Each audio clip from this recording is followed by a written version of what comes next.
Hi everyone, today we are going to be talking about the synthesis rubric.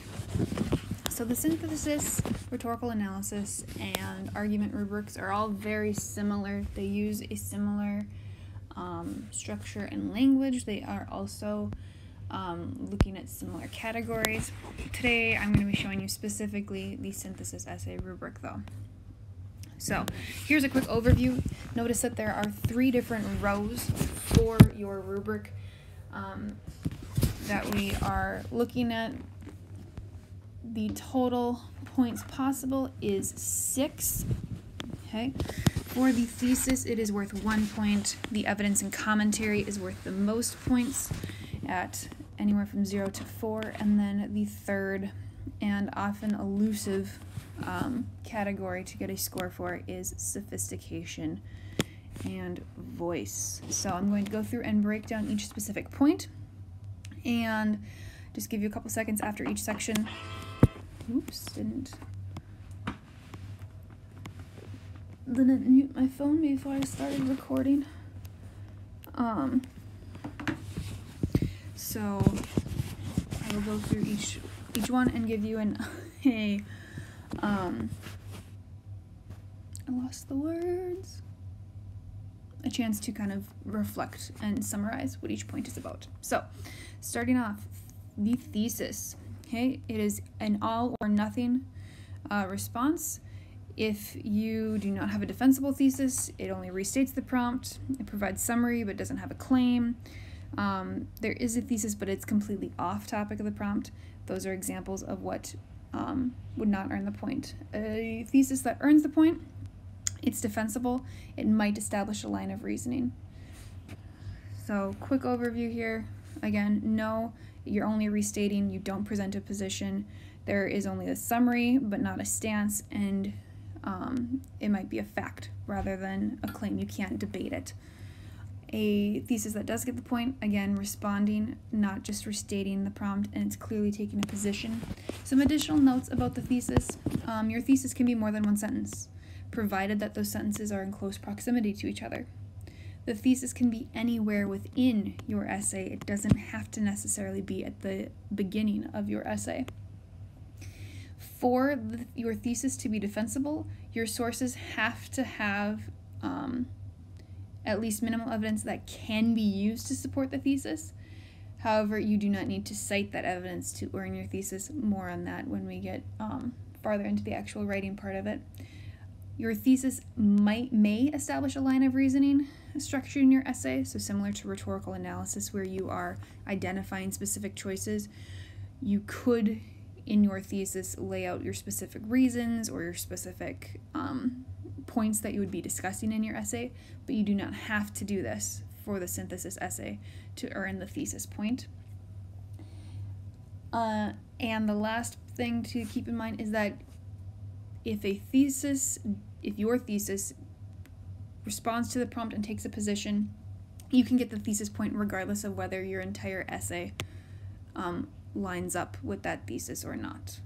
So previously it used to be that if you had a thesis but your essay didn't fully develop it, then that would bring your score down. This is not the case since we've restructured the rubrics.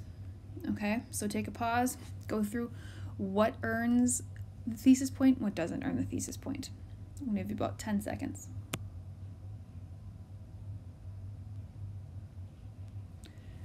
Three, 2, 1. Evidence and commentary. So again, there is a wide range. This is the bulk of your score on each of the 3 essays. To earn 0 points, you might simply restate the thesis, you might just repeat provided information, or reference less than 2 of the provided sources. Typical responses that earn 0 points, they might be incoherent, they might not address the prompt, they might just be your opinion without any references to the source, or the sources that you are referencing are irrelevant to your argument that you are making. The 1 point, so 0 and 1 points are on our AP scale that we are using in the classroom are the novice, okay? So for the 1 point evidence, You might have evidence from at least 2 of the provided sources, and your commentary, you might be summarizing the evidence but not explaining how that's supporting your argument. The big thing with the scoring a 1 is focusing on summary or describing the sources rather than picking out specific details and talking about those. Our equivalent of a partially proficient is 2 points on the evidence scale, looking at providing references or evidence from at least 3 of the sources. Your commentary is explaining how some of that evidence relates to your argument, but your line of reasoning might not be fully established, or it might be a little bit faulty. Typical response that would earn a 2 for evidence. You might have specific evidence, but also broad generalities. So it's not consistently specific for your evidence. You might have some simple or inaccurate or just repetitive explanations of your evidence that aren't really building and adding on to each other. The essay may make 1 point well, but might not make multiple points well. Okay, the 3 and the 4 are starting to look at the consistency throughout the essay. So in 2, you might have some things that are going really well, but overall it's not consistent enough to get a 3 or a 4. And adding one last thing to the commentary, you might not explain the connections or the development throughout your essay. So that's the line of reasoning bit there. For the 3, okay, we'll pause real quick, go back, summarize what gets you the point, what doesn't get you the point, what are the basic examples or details from each of the scores for 0, 1, and a 2. And again, I'll give you about 10 seconds. I know this time you're just thinking real fast here.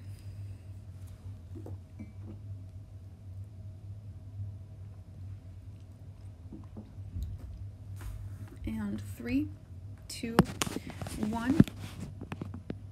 Moving on. Is it going to let me? No, I made it mad. There we go. 3 and 4 are our proficient and our mastery in our classroom with us for Swick and I. The 3, to earn 3 points, you are providing specific evidence. You're using at least 3 of the sources to support all of your claims. Your commentary shows how some of the evidence supports that line of reasoning. So a typical response for 3, you are uniformly and consistently offering evidence that supports your claims. The focus is on the importance of specific words and details from the sources rather than general information from the sources to build that argument. So similar to rhetorical analysis, when Swick and I wanted you to pull specific lines from the text, going along with that. Other things that it will consider, your argument is organized, you have multiple supporting claims for your thesis, and your commentary might fail to integrate some of your evidence. You don't necessarily discuss all of it. It might not fully support your claim, building into similar to rhetorical analysis with, is it answering, is it talking about your claim in your body paragraph and your thesis overall, your overall argument or position. A 4 is specific evidence, at least 3 of the provided sources. Typically every prompt is going to say you need to use at least 3. That does not mean you need to use all of them. Just because you use all of your sources does not mean that that is going to automatically give you a 3 or a 4. It's more how are you using that evidence rather than how much evidence are you using. So just a side note there. And all of your claims are supported clearly and explicitly with a 4. Your commentary, it's consistent. It's explaining how each piece of evidence leads into that claim, leads into that thesis statement. A typical response for 4, again, consistent evidence, focusing on the specific words and details, organizing and supporting that argument with the claim, with the thesis. A side note, and the one thing that I'm going to say about grammar here is that if Overall, AP readers aren't worried about grammar. They're not worried about looking perfect. It's a first draft. They fully understand that. Spelling isn't really a huge issue, but writing that suffers from consistent and extensive grammatical or mechanical errors that to the point that it interferes with understanding what you're trying to say will not earn a 4. So just as we're practicing throughout the school year. Okay? So about 10 seconds, review what's a 3, what's a 4. What's the difference between the 3 and the 4?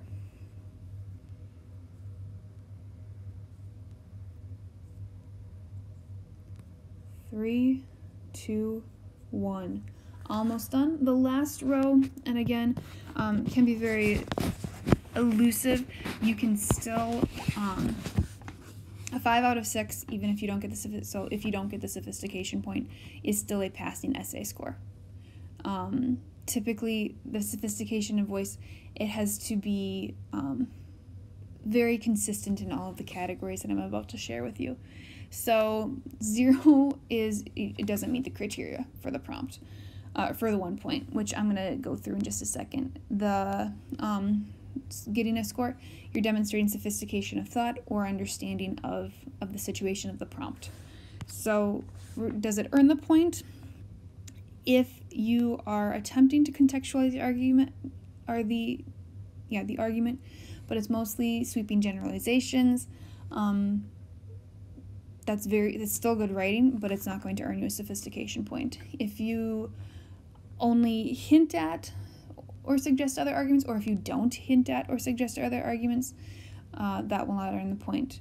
If you are using complex language or sentence structure, but it's not enhancing your argument, it's not building into your argument, or it's distracting from the argument, that wouldn't earn you the point. What would earn you the point is you are consistently identifying and exploring the complexities between the sources, so looking at the consensus and counter-argument that we're going to be talking about in a week or two, looking at the implications or limitations of the argument, moving beyond just the prompt, what does this mean in the context of the country, of the world, that kind of thing, looking at applying some of those rhetorical choices that we've been looking at in the rhetorical analysis to your writing, looking at sentence structure, incorporating a variety of sentence structures, for example, using some of those allusions or alliterations or parallel structure, things that we've been talking about as making a sophisticated argument in rhetorical analysis, applying some of those things. And then your style, it's vivid, it sounds like you, it's your personality is coming through, you're persuasive. Okay? And again, the big thing with sophistication, it also has to be consistent throughout the entire essay. So an essay might have some really sophisticated points, like a couple, 1 or 2, but unless it's consistently throughout the entire essay, it wouldn't earn the sophistication point. So that's a quick overview. Go back through, summarize what the synthesis point, what you need for the synthesis point or don't need for the synthesis point, and we'll be using this information to score a sample. So I will show you how to score a sample, and then you will get a chance to apply your understanding of this rubric. Thanks, everybody.